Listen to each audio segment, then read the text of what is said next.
going on, people? It's Chipmunk, and you're checking out the Hip Hop Chronicle UK. Chipmunk. What's going on? Someone's flying high these days. Yeah, man. Someone's flying. I see the snippet put out. I'm trying. Yeah. You're trying. No, you're flying high. Don't be modest now. Thank you, sir. You put the snippet out, and people went crazy over it. Uh-huh. It was 16 seconds. I heard it. I was like, I ain't heard the track yet, but people were going crazy over it. Yeah. Now I'm a sucker for things like trying to work out what something means. Yeah. If someone says a line, what does it mean by that? What are they really trying to say? Now, flying high. Are you really trying to say something like, I'm flying high no matter what people are saying about me? Or is it just an empowerment song? It's like the song Flying High. It's more about an emotion that I've come across, that I've found, which kind of helped me identify like the reason why I started music in the first place.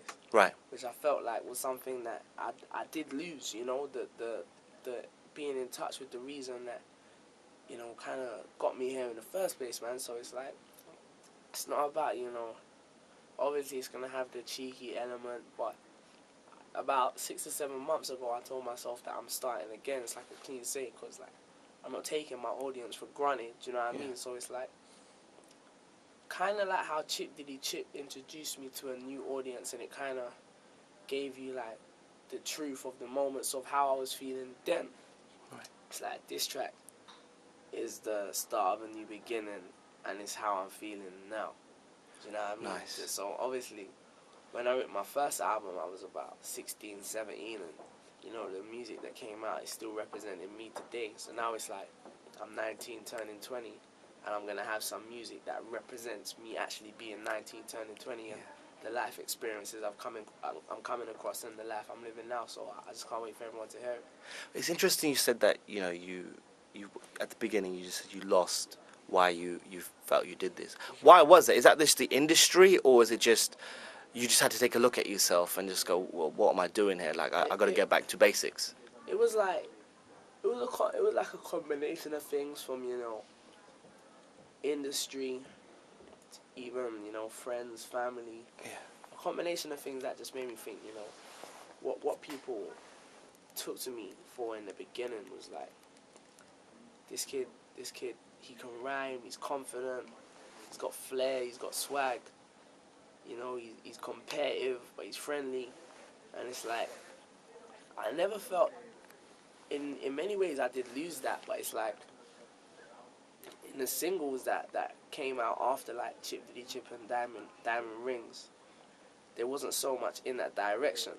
You know, my album tracks were, but the singles weren't. And it's like, that was what I wanted to do then, but Right. This is what I want to do now. Is it hard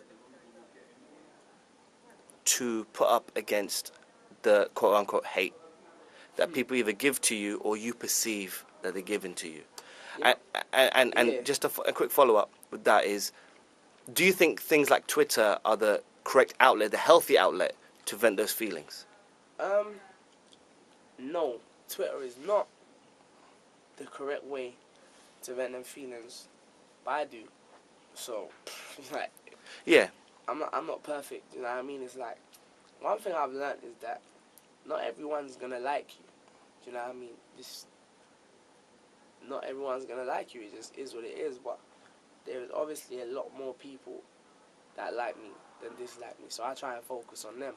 But I'm not gonna lie, you know, and maybe not just for me, for most artists, like, no matter how much love you get, that one little bit of hate can just trigger an emotion in you that makes you, you know, want to get angry or say something back. And it's like, where I'm at now, I try even harder just to focus on the fans and, you know, try and keep them happy, because there's certain people, it's like, no matter what you do, they're not going to like you, so why the hell are you going to focus on them? Do you know what I mean? Just get on and just please these fans that I've got, man. Because you put a nice tweet out, there's a new breed of hater, the ones that don't know they're haters. Yeah.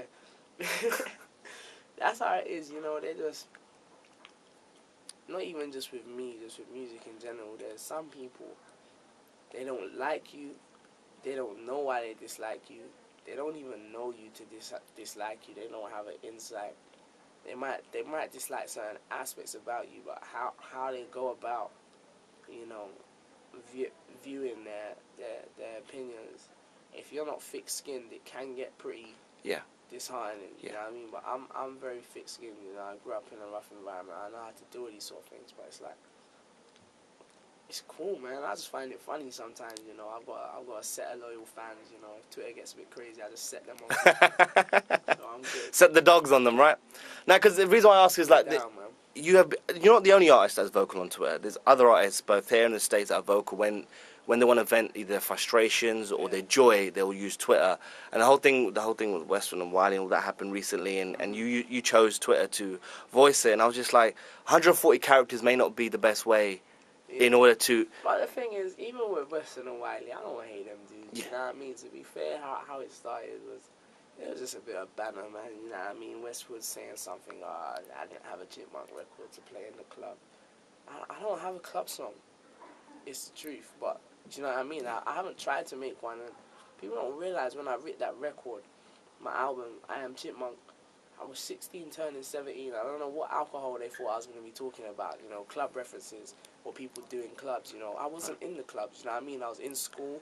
I was having family problems. I was living a normal teenager life, and that's what I represented with my record. So, you know, I've got some big power moves coming, you know, some big tunes, some serious collaborations and stuff that people are going to hopefully have to eat their hats, you know what I mean? But Westwood and Wiley, you know, they did play a part in helping me out, but I just felt like the way they was voicing their opinion on the airwaves was semi-disrespectful, and I'm not the sort of person to just sit back and take it. But Right. I'm cool with them both. I ain't got no problem with Westwood or Wiley. Yeah, just whatever happens, clean it up. All of you guys just sit down. I think with one conversation, there would be no problem. I don't think there's any problem with their part, and Like, either way. The music will do the talking. Exactly. Yeah, that's what. One word to describe Chipmunk. It's early, I know, but still, bro. Undescribable. Undescribable. Wow. Yeah, because I feel like you never know.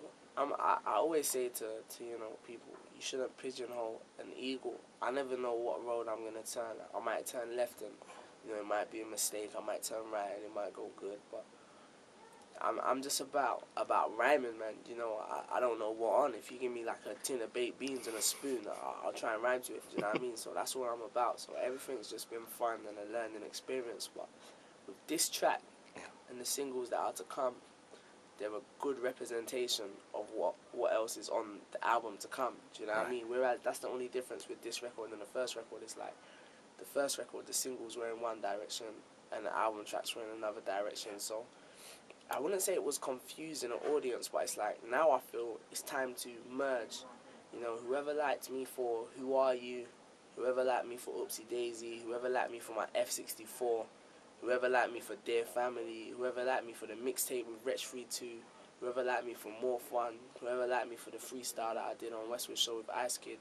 Instead of doing separate things to please certain audiences, I want to make tracks that, you know, different elements of what different people like me for, they can identify somehow in the track.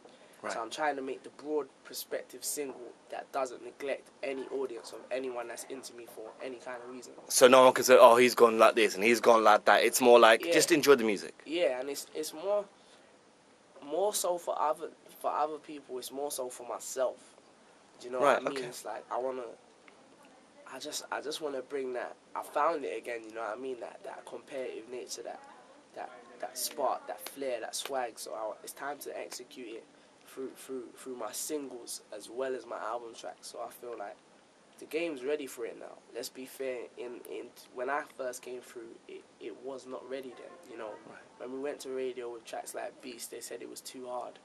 Do you know what I mean? So now it's time to, you know, I've got my foot in the door a little bit. I'm still not taking it for granted, but it's time to try and break some more boundaries and enforce some more power, man.